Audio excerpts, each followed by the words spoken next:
வணக்கம். யாம் இருக்க பயமே. இன்றைக்கி நம்ம எங்கே வந்திருக்கோம் பார்த்தீங்கன்னா, பத்ரகாளி அம்மன் கோயிலுக்கு தான் வந்திருக்கோம். அப்படியே நம்ம கோயிலுக்குள்ளே போய் பார்த்துடலாம் வாங்க. அப்படியே இந்த ரோடு பார்த்தீங்கன்னா நேராக திருநள்ளாறு தான் போகுது. திருநள்ளாறு போகணும்னு நினைக்கிறவங்க அப்படியே இந்த அம்மனை பார்த்துட்டு அப்படியே திருநள்ளாறு போகலாம். இல்லை, திருநள்ளாறு போயிட்டு ரிட்டன் வரவங்க அப்படியே இந்த பத்ரகாளி அம்மனையும் பார்த்துடலாம். அப்புறம் முருகன் கோயில் இருக்குது பக்கத்துலேயே, அந்த கோயிலுக்கும் நீங்கள் போய் தரிசனம் பண்ணலாம். அப்படியே உள்ளே போய் கோயிலில் சாமி தரிசனம் பண்ணிடலாம். வாங்க போகலாம். அப்படியே முன்னாடி கோபுர தரிசனம் பண்ணுறவங்க பண்ணிக்கலாம். ரோடு மேலேயே தாங்க இருக்குது கோயில். அப்படியே கோயிலுக்குள்ளே போயிடலாம்.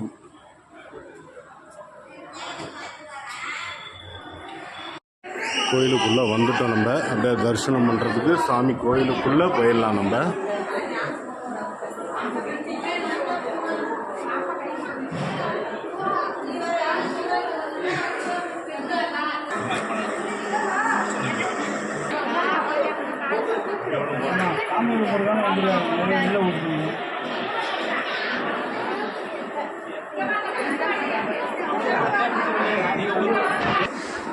காளியம்மனை தரிசனம் பண்ணுறவங்க பண்ணிக்கோங்க.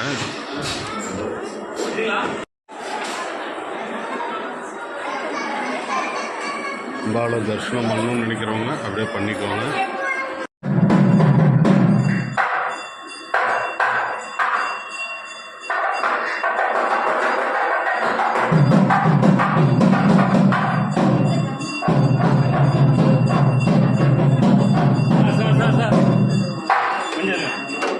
யாம் இருக்க பயமே. இன்றைக்கி நம்ம எங்கே வந்திருக்கோம் பார்த்தீங்கன்னா, காளியம்மன் கோயிலுக்கு வந்திருக்கோம். நம்ம ஐயா வந்து இந்த கோயிலோட சிறப்பு அம்சங்கள்லாம் பார்த்து தெளிவாக சொல்லிடுவார். நம பார்வதி பதஜே ஹர மகாதேவா. தென்னாடுடையதுவனே போற்றி, எந்நாட்டவர்க்கும் இறைவா போற்றி. ஜெயந்தே மங்களாகாலே பத்ரகாலே கபாலினி துர்கா க்ஷமாதிபாதாத்ரே சுதா ஸ்வாரமோஸ்துதே. உமையொருபாகனின் திருவருளும் குருவருளும் துணையாக இருக்க இந்த ஆலயம் அம்பகரத்தூர் என்னும் பழைய கிராமத்திலே அமைந்துள்ளது.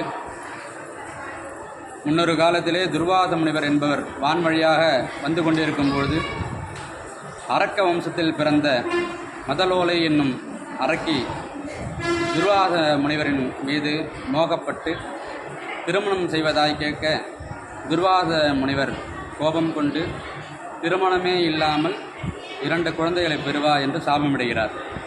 அந்த சாபத்தில் பிறந்த அரக்கர்கள் அம்பன் அம்பரன் அப்படின்னு சொல்லிட்டு 2 குழந்தைகள் பிறக்கிறார். அவளுக்கு சுக்கராச்சாரியாரிடம் சென்று எல்லா கலைகளும் கற்று தபஸ்லாம் இருந்து சுவாமிகிட்டேருந்து வரம் வாங்கிடுறாங்க.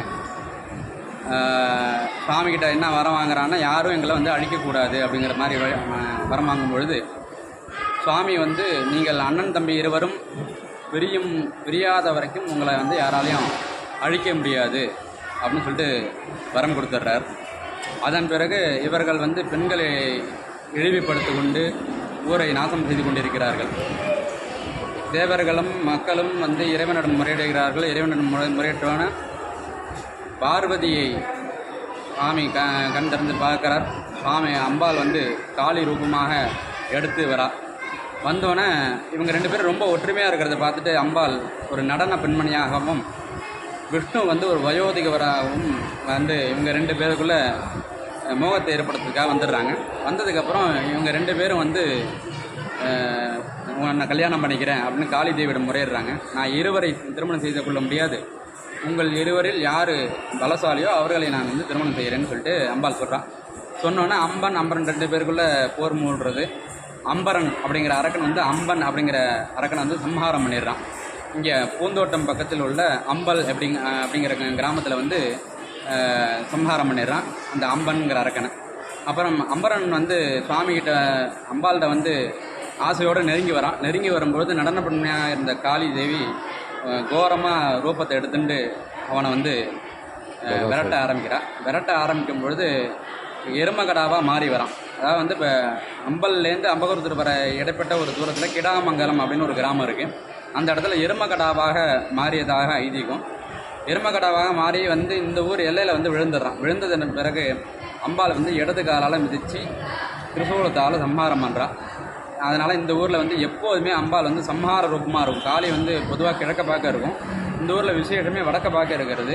இடது காலால் மிதித்து சம்ஹாரம் பண்ணதுனால எப்போதுமே சம்ஹார கோலத்தோடு இருக்கும். அம்பாள் சம்ஹாரம் பண்ணும்போது வெள்ளைப்புடவை கட்டிட்டு பண்ணுறதுனால அம்பாளுக்கு எப்பொழுதுமே வெள்ளைப்புடவை தான் சாத்துறது. வைகாசி 2வது செவ்வாய் அந்த எருமக்கடா வெட்டுறதா ஐதீகம். மெயின் உற்சவம் தான். 2வது திங்கட்கிழமை வந்து புஷ்ப பல்லாக்கு நல்லா விமர்சையாக இருக்கும். மறுநாள் வந்து இந்த எருமக்கடா வெட்டுறதா ஐதீகம். மகிழ சம்ஹார பெருவிழாவாக இப்போது கொண்டாடிட்டு இருக்கோம். இப்போதைக்கு பலி கிடையாது, உயிர் பலி கிடையாது, எலுமிச்சம்பழம் தான் காவு. அதன் பிறகு வைகாசி 3வது செவ்வாய்க்கிழமை அன்று அந்த ரத்தத்தை துடைக்கிறதா ஐதீகம். உதரவாய் அப்படின்னு சொல்லிட்டு இருக்குது. இந்த ஆலயத்தில் வந்து செவ்வாய்க்கிழமை ரொம்ப விசேஷமாக இருக்கும். செவ்வாய்க்கிழமையில் வந்து கூட்டங்கள் நிறையா இருக்கும். சுவாமியோட அனுகிரகம் பெறதுக்காக மக்கள் க்யூவில் வந்து நிற்பாங்க. எல்லாருக்கும் வேண்டுவோருக்கு வேண்டுவன அனைத்தையும் வந்து இந்த அம்பாள் வாரி வழங்கி கொண்டிருக்கிறார். இந்த ஆலயத்தில் வந்து ஆடி மாதம் கடைசி செவ்வாய், தை மாதம் கடைசி செவ்வாய் ஏகதின லட்சார்த்தனை சிறப்பாக நடைபெற்று கொண்டிருக்கிறது.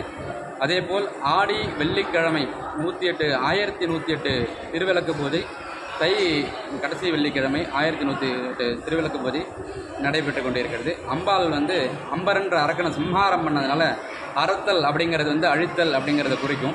அம்பரனை அழித்ததுனால இந்த ஊர் பேர் அம்பகரத்தூர் அப்படின்னு வந்தது. அம்பகரம் அப்படிங்கிறது சம்ஸ்கிருத பேர். அது மருவி அம்பகரத்தூராக மாறினது. இதுதான் இந்த ஆலயத்தோட விசேஷமான தல வரலாறு.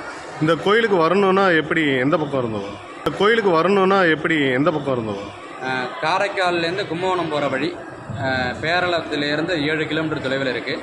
திரும்பிச்சூர்லாம் ரொம்ப அருகில். திருநள்ளாறுலேருந்து 9 கிலோமீட்டர் அருகில் இருக்குது. அம்பகரத்தூர் அப்படிங்கிறது இந்த ஊரோட பேர். ரொம்ப நன்றிங்க.